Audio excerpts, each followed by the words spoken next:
পদ্মার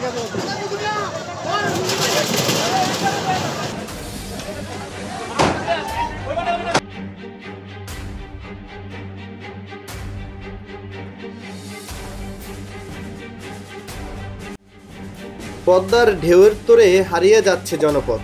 শরীয়তপুরের জাজিরা উপজেলার মাঝিরঘাট এলাকায় আবারও ধসে পড়ল পদ্মা সেতু প্রকল্প সংলগ্ন ১১০ কোটি টাকার রক্ষাবাঁধ।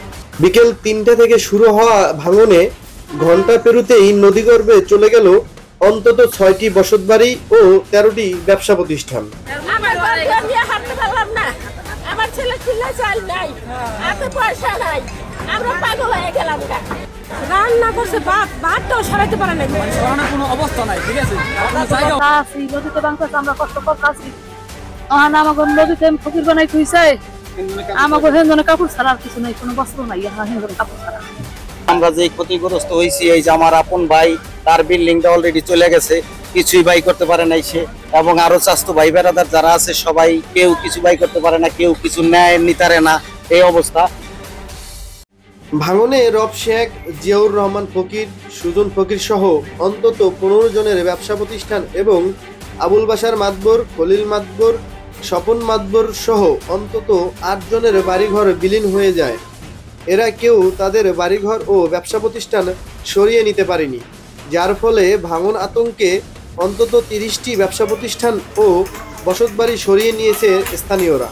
এর আগে গত বছরের নভেম্বর এবং গত জুন মাসে ২ দফায় রক্ষাবাঁধের ৩০০ মিটার অংশ ভেঙে যায়। স্থানীয়দের অভিযোগ, পানি উন্নয়ন বোর্ডের অবহেলায় ও বাঁধ মেরামতে পদক্ষেপ না নেওয়ায় এমন ভয়াবহ ভাঙনের শিকার হলো এলাকাবাসী।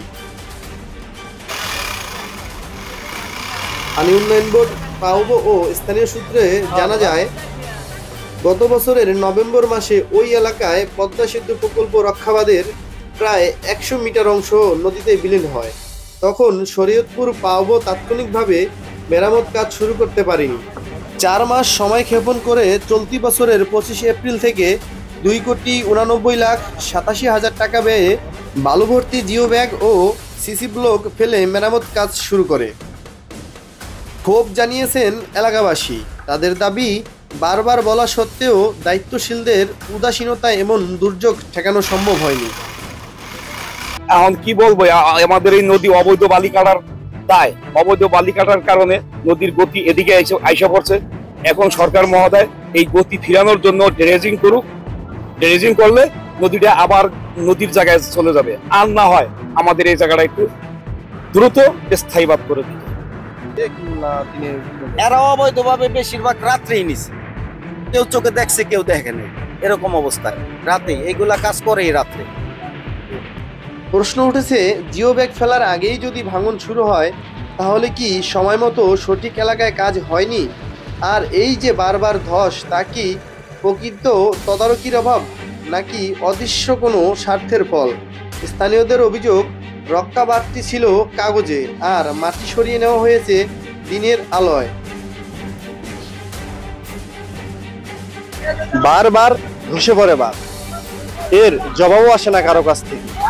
কোটি টাকার প্রকল্প, কিন্তু নিরাপত্তা নেই মানুষের। প্রশ্ন রয়ে যায়, এই ভাঙনের দায় আসলে কার? আহমেদ রাজীব, নিরপেক্ষ।